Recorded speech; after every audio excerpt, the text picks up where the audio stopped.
Já ouviu falar em intrudo, sociedades carnavalescas, ranchos, cordões? Não.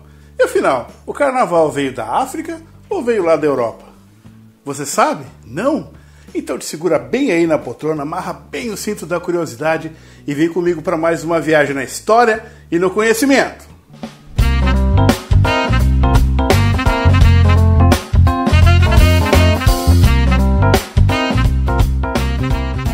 Saudações da Fronteira da Paz, eu sou o Fernando Ravar e esse é o R-Cult, o Ravara na Cultura, o programa que te traz cultura, humor e muito conhecimento.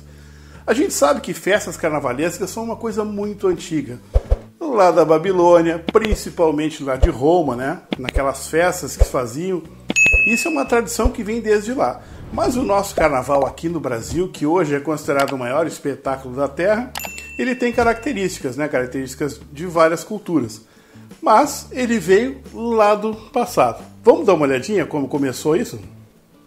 Apesar do Brasil ter o carnaval mais famoso do mundo e esta festa parecer tipicamente brasileira, o carnaval ocorre em diversos países, como no Uruguai, na Itália, no Reino Unido e em outros estados. A festa de carnaval é uma mistura de crenças e diversas culturas, especialmente nos dias atuais. A sua celebração reflete a diversidade e a alegria do povo. No Brasil existe um ditado popular, em que no desfile da Sapucaí, o Sambódromo do Rio de Janeiro, é o momento que os mais abastados vão para a arquibancada assistir o pobre desfilar e triunfar. Interessante é que as festas romanas da Lupercalia e da Saturnália, as quais ocorriam na Roma Antiga, essas celebrações as quais duravam dias, com muita dança, bebidas e comidas. Os escravos se vestiam de senhores e os nobres e senhores de escravos. As escolas de samba do Brasil evoluíram muito e se tornaram o cartão postal do Brasil para o mundo. Para muita gente é considerado o maior show da terra, realizado todos os anos. O Carnaval Carioca passou a se tornar uma importante atividade comercial a partir da década de 1960.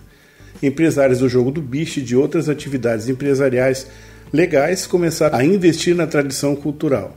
A Prefeitura do Rio de Janeiro passou a colocar arquibancadas na Avenida Rio Branco e cobrar ingressos para ver o desfile. Em São Paulo também houve o desenvolvimento do desfile de escolas de samba, a partir desse período.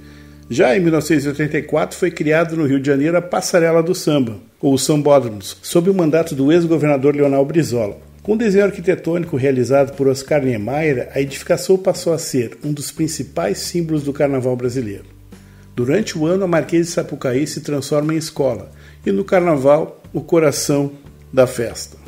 O carnaval, além de ser uma tradição cultural brasileira, passou a ser um lucrativo negócio no ramo turístico e do entretenimento.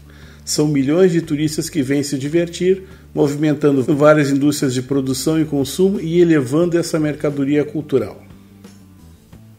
Essa tradição fez muito pelo Brasil, muita cultura, movimentou muita gente, trouxe grandes celebridades e principalmente virou o cartão postal do país, que vem milhares de turistas todos os anos só para ver essa festa. Sem contar que a grande maioria dos municípios brasileiros participam dela. Mas afinal, como começou tudo isso? Da onde veio? Vamos dar uma olhadinha como é que foi? O carnaval tem as suas raízes nas festividades das antigas festas pagãs. Na Babilônia se realizava a comemoração das Sacéias, onde era permitido que um prisioneiro assumisse a identidade do rei por alguns dias, sendo morto ao fim da comemoração. Mas a Saturnália romana, uma festa que comemorava o fim do ano religioso e das plantações, era a mais tradicional. Essas festas eram em homenagem ao deus Dionísio da antiga Grécia, que se tornou para os romanos o deus Bacchus, portanto o deus do vinho. Dele vem o termo bacanal. Essa celebração era conhecida como período do exagero, pois se comia muita carne e se bebia muito, se preparando para a famosa Quaresma, período que lembrava 40 dias do jejum de Jesus Cristo no deserto e que os cristãos desde o tempo romano precisavam evitar carnes e vinhos. A Igreja Católica se incomodava com as festas depravadas, por isso resolveu modificar a festa dando um novo significado e relacionando a um jejum que ocorre durante a Quaresma. A palavra carnaval vem do latim carnes levale, que significa retirar a carne. Portanto, esse era o último dia para que os fiéis abdicassem de todos os prazeres durante 40 dias, não poderia se comer nada até a Páscoa. Segundo a Universidade Federal do Recôncavo Baiano, UFRB, ao contrário do que se imagina, a origem do carnaval brasileiro é totalmente europeia. A comemoração carnavalesca data do início da colonização, sendo uma herança do intrudo português e das máscaras italianas. Somente muitos anos mais tarde, no início do século XX, foram acrescentados os elementos africanos que contribuíram de forma definitiva para o seu desenvolvimento e originalidade. Em 1641, na cidade do Rio de Janeiro, começava o intrudo, palavra que vem do latim introitus, que significa entrada, começo. Portanto, era como a igreja denominava o começo das solenidades da quaresma, que ia do sábado gordo à quarta-feira de cinzas. Diferente das festividades europeias com máscaras, a comemoração era totalmente diferente. Segundo a UFRB, tanto em Portugal como no Brasil, o carnaval não se assemelhava em absolutamente nada com os festejos da Itália renascentista. Era uma brincadeira de rua muitas vezes violenta, onde se cometia todo tipo de abuso e atrocidades. Era muito comum os escravos molharem-se uns aos outros, usando ovos, farinha de trigo, polvilho, cal, goma, laranja podre e restos de comida, enquanto as famílias brancas divertiam-se em suas casas derramando baldes de água suja em passantes desavisados, num clima de quebra consentida de extrema rigidez da família patriarcal.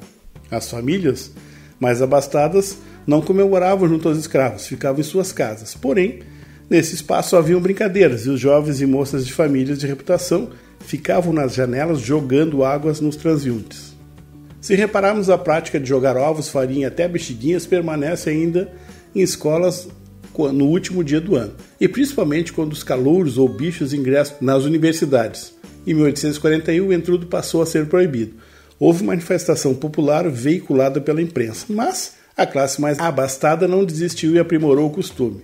A elite do império criava os bailes de carnaval nos clubes e teatros. Os bailes da capital imperial, onde eram tocadas principalmente as polcas. No caso do entrudo, ele não tinha música. A elite carioca então passou a formar as chamadas sociedades. A primeira foi o Congresso das Sumidades Carnavalescas, que passou a desfilar nas ruas da cidade. Detalhe interessante, enquanto o intrudo era reprimido, a alta sociedade imperial tentava tomar as ruas. Os mais pobres não desistiram das práticas carnavalescas e ainda, segundo o UFRB, no final do século XIX, buscando adaptar-se às tentativas de disciplinamento policial, foram criados os cordões e ranchos. Os primeiros incluíam a utilização da estética das procissões religiosas com as manifestações populares. Os ranchos eram cortejos praticados principalmente pelas pessoas de origem rural. Com o passar do tempo e devido a insistentes protestos, o entrudo civilizou-se. Adquiriu muita graça e leveza, substituindo as substâncias nitidamente grosseiras por outras menos comprometedoras, como os limões de cheiro, pequenas esferas de cera cheias de água perfumada, ou como os frascos de borracha ou bisnagas cheias de vinho, vinagre ou groselha. Essas últimas foram crescendo e foram as precursoras do famoso lança-perfume já introduzido em 1885. A partir da primeira metade do século XIX, com a chegada dos bailes de máscara nos moldes europeus, foi que se pôde notar um desenvolvimento musical muito mais sofisticado. As marchinhas de carnaval surgiram também no fim do século XIX. A famosa artista conhecida como Chiquinha Gonzaga, uma mulher à frente do seu tempo, criou diversas músicas. A mais conhecida que se toca até os dias de hoje é o Abre Alas. O samba, propriamente dito, surgiu por volta de 1910, através da música Pelo Telefone de Donga e Mauro de Almeida, tornando-se ao longo do tempo legítimo representante musical do carnaval. Entre as classes populares surgiram as escolas de samba da década de 20. As primeiras escolas teriam sido Deixar Falar, que daria origem à escola Estácio de Sá, e a Vai Como Pode. As escolas de samba eram o desenvolvimento dos cordões de ranchos. A primeira disputa entre as escolas ocorreu em 1929. As marchinhas conviveram em notoriedade com o samba a partir da década de 1930. Na Bahia, o carnaval se sofisticou com o seu famoso trio elétrico. Isso a partir de 1950 na cidade de Salvador. O trio elétrico surgiu após Dodô e Osmar utilizarem um antigo caminhão para colocar sua caçamba e instrumentos musicais, por eles tocados e amplificados por alto-falantes, desfilando pelas ruas da cidade. Claro que em 1979, Moraes Moreira adicionou o batuque dos afoxés e a composição, criando então um novo sucesso. Em Pernambuco, o carnaval é muito colorido e tem também famoso frevo, que tem origem do século XIX na cidade de Recife, em Pernambuco. A palavra frevo tem origem em verbo ferver, já que é uma dança frenética de ritmo muito acelerado. Esse ritmo musical é contagiante e dança mistura de marcha, machixe e outras coisas. O carnaval brasileiro deriva da mistura de culturas africanas, indígenas e europeias. Em cada região ele tem características próprias. Enquanto os cariocas desfilam fantasias e carros alegóricos, a Bahia pula através de trio elétricos. No Recife o agito é embalado por muito frevo. Mas a maioria das cidades brasileiras que ocorrem desfiles, eles são como no Rio e São Paulo, com passistas e carros alegóricos. Muitos países comemoram o carnaval, né? E a maioria das pessoas acredita que no Brasil todo mundo ama o carnaval, mas uma recente pesquisa feita mostra que só 41% do pessoal ama o carnaval. Claro que a grande maioria gosta do feriado de carnaval. E nesse feriado entra o retiro espiritual, aquele pessoal que faz maratona de filmes, né? Aquele pessoal que vai passear, vai conhecer um lugar, vai curtir o feriado, descansar. Então o carnaval serve para muita coisa. E para você? Como é que é o carnaval? É ficar em casa? É curtir na avenida, pular? O que você acha? Deixa um comentário para nós aí. Esse foi o R-Cult. Um beijo no coração e até o próximo programa.